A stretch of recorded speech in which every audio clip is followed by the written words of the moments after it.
Hi, Brian. Hugh, how are you? I'm very good. You well? Not too bad. I wanted to start off and ask you, in playing a character like this that is so psychologically damaged. Obviously you hear of people like James Gandolfini, for example, who played this kind of played a damaged psychologically kind of wounded character for years. It can carry a kind of weight. Do you find playing someone like this to be, offset and everything? Did you kind of carry anything around with you, or was it a case of once the cameras were off, you were able to shed it and go do something nice? Yeah, I think that's certainly true. That's sort of I try and be like that on most projects. But I think what's slightly disarming about a character like Sir Hector is his utter normality, and that's probably what's most disturbing about, without giving too much of the story away or the game Yeah. away. That people who do behave like he behaves can be worryingly normal and seem like the person next door until the drain starts smelling.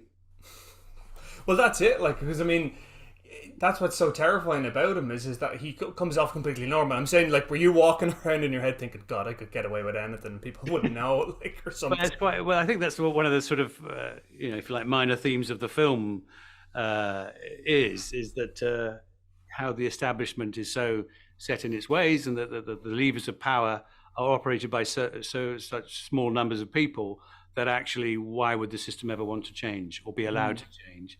And so that's at one end of the spectrum. Someone, a character like Sir Hector, pillar of the establishment, puller of one of those levers, is counterpointed by these two young disaffected boys who want to, desperately make a statement, but they don't quite know what about. But just about the unfairness of it all, and how do they make a mark on society? And as Kelly's character says at one point, you're 23, and what have you got to show for yourself? Sort Yeah. of. And they're saying, we want to make a statement, but what have we got to contribute? They feel powerless.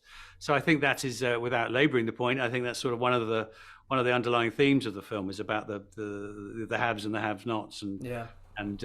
who has control over society and who wants to contribute but doesn't know how to, or indeed what it is they want to.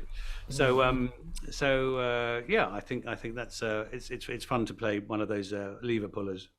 It's interesting as well because one thing I didn't expect from your performance was, and I hope this doesn't come off as insulting, is it was very funny. There was a real playfulness with it. Like, there was that scene when you're showing the backwards the cyclast thing, and you just turn to the one you said, "Oh, you're supposed to be one of the clever ones," and it really made me jump. And then in a later scene, and again, I don't think this is meant to be funny, but there was a real sort of gallows humor about it. Was with Kelly MacDonald, when you're like about to cut her up, and he's like, "Well, I've got to put you in. I've got to put you in first. You'll be smaller." It's so. Was that in the script, or was that something came out of your black heart, or what happened? Your Yeah, I think character's black heart. Your character's black you're heart. getting into spoiler territory here, but yeah, that sort of gallows humour, quite literally, was there in Babak's script. So I think really, if you want to interrogate the perversity of the character, I think you really need to talk to the director writer, because he's clearly a twisted individual and needs possibly some sort of incarceration. Do you? And I've always wondered about this when actors are kind of chosen to play, or I suppose when they accept roles like this. Do you ever kind of sort of question, like, my God, what did they see in me that makes them think I can play such a terrible bastard? Like, No, I think probably my family and friends would say, finally, finally, some casting directors got to the nub of the matter. But no, it was great, because obviously the character is basically appears to be one thing and then turns out to be another, and that's always fun for any actor to play, to see a flip side of what the public expectation is. So it was Babak's idea, and anyway, if you looked at Under the Shadow, for instance, one of his earlier films, which I think is a brilliant film of just subverting your expectations about character and genre and narrative, and I think that's what makes this a good watch, because you're constantly being surprised. actually, on that, did Babak set you any kind of curriculum or any kind of, I don't know, viewing list or reading list for your character? No, he didn't. No, we did talk about the judiciary a fair bit, and and just also the sort of just the strangeness of this character and his possible background and his roots and his journey through life and that sort of thing. So that was building a sort of background to a character, even though you're not seeing much of that on screen in terms of backstory. But it was great that he and I sort of ended up on the same page. And I know George Mackay did a lot of work in the same vein, so that there was you really felt that there was a sort of shared history before you started shooting. So that was invaluable. Do you equate this character with anything? I suppose.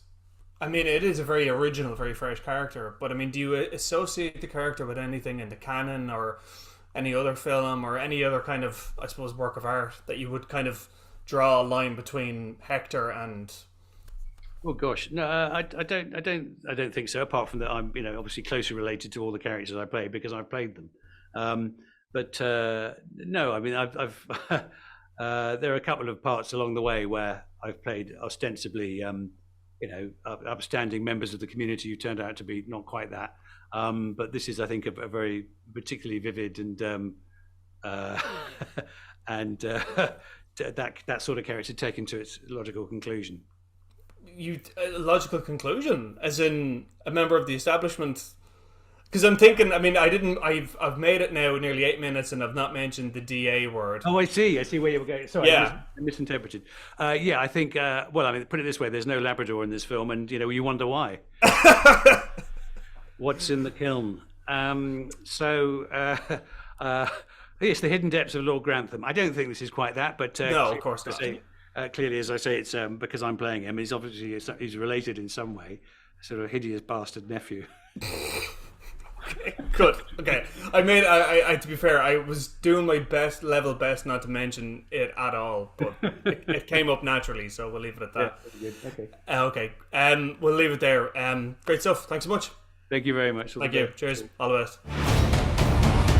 Hector's hiding something. I really tried to be kind, but I had this rage that was so liberating, so empowering. Do you want to know what happened?